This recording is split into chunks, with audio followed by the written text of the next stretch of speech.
হরে কৃষ্ণা। ভক্তি রসামৃত সিন্ধু গ্রন্থের একবিংশতি অধ্যায় শ্রীকৃষ্ণের দিব্য গুণাবলী।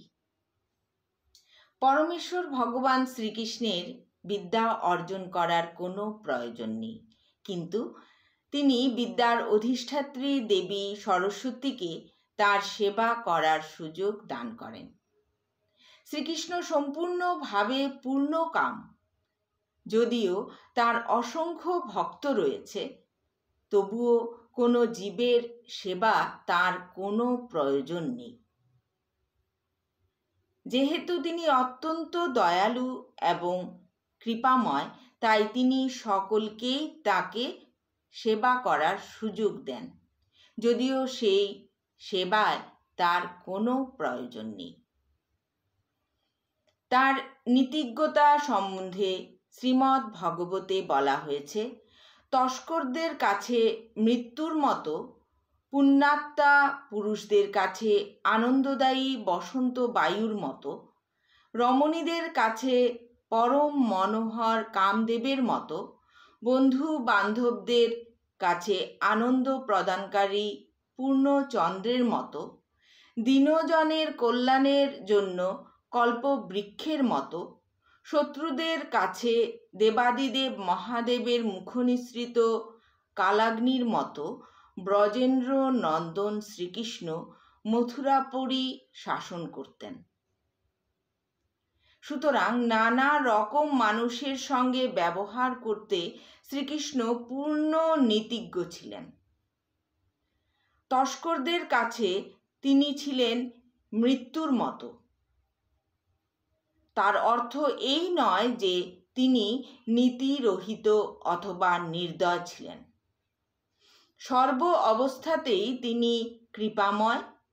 তস্করদের মৃত্যুদণ্ড দান করা সর্বতোভাবে ন্যায়সঙ্গত এবং তার ফলে তাদের যথার্থ মঙ্গল সাধিত হয়। ভগবদ্গীতায় কৃষ্ণ বলছেন, ये यथा मां प्रपद्यन्ते स्वां तथैव भजाम्यहम्। অর্থাৎ যে তার প্রতি যে রকম ব্যবহার করে, শ্রীকৃষ্ণ তার প্রতি তেমন ব্যবহার করেন। তার ব্যবহার ভক্ত এবং অভক্তদের প্রতি ভিন্ন ভিন্নভাবে হয়, কিন্তু তা সত্ত্বেও তা সর্বমঙ্গলময়। শ্রীকৃষ্ণ সমস্ত মঙ্গলের আধার, তাই সকলের সঙ্গেই তার ব্যবহার পূর্ণ মঙ্গলময়। বুদ্ধিমান। তীক্ষ্ণ স্মৃতি এবং বুদ্ধিসম্পন্ন মানুষকে বুদ্ধিমান বলা হয়। শ্রীকৃষ্ণের স্মৃতির তীক্ষ্ণতা সম্বন্ধে বলা হয়েছে যে, অবন্তিপুরে সান্দীপনী মুনির আশ্রমে অধ্যয়ন করার সময় শ্রীকৃষ্ণ তার শ্রী গুরুদেবের কাছ থেকে একবার যা শুনতেন, তৎক্ষণাৎ তিনি সেই বিষয়ে পূর্ণ জ্ঞান লাভ করতেন।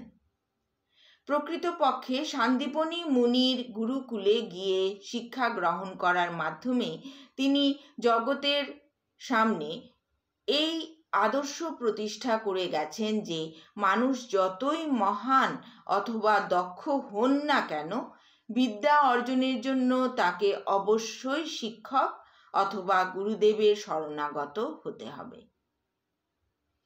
শ্রীকৃষ্ণের সূক্ষ্ম বুদ্ধির প্রকাশ দেখা যায় যখন তিনি মথুরাপুরী আক্রমণকারী স্ম্লেচ্ছ রাজের সঙ্গে যুদ্ধ করেছিলেন। বৈদিক শাস্ত্রে নির্দেশ রয়েছে যে ক্ষত্রিয় রাজাদের স্ম্লেচ্ছদের স্পর্শ করা উচিত নয়, এমনকি তাদের হত্যা করার সময়েও নয়। তাই ম্লেচ্ছরাজ যখন মথুরা অবরোধ করল, তখন শ্রীকৃষ্ণ স্বহস্তে তাকে হত্যা করা সমীচীন হবে না বলে বিবেচনা করলেন, কিন্তু তবুও তাকে হত্যা করা অত্যন্ত আবশ্যক ছিল। তার সূক্ষ্ম বুদ্ধির পরিচয় দিয়ে শ্রীকৃষ্ণ রণক্ষেত্র থেকে পলায়ন করলেন, যাতে স্ম্লেচ্ছরাজ তার পশ্চাদ্ধাবন করে। এইভাবে তিনি মেচ্ছরাজকে একটি পর্বত গহ্বরে নিয়ে গেলেন, যেখানে মুচুকুন্দ নিদ্রামগ্ন ছিল। মুচুকুন্দ কার্তিকের কাছ থেকে বরপ্রাপ্ত হয়েছিল যে ঘুম থেকে উঠার পর যার দিকে তাকাবে সে তৎক্ষণাৎ ভস্মীভূত হয়ে যাবে। তাই কৃষ্ণ বিবেচনা করেছিলেন মেচ্ছরাজকে সেই গুহায় নিয়ে যেতে, যাতে তার উপস্থিতিতে মুচুকুন্দের ঘুম ভেঙে যায় এবং তার দৃষ্টিপাতের ফলে সে তৎক্ষণাৎ ভস্মীভূত হয়ে যায়।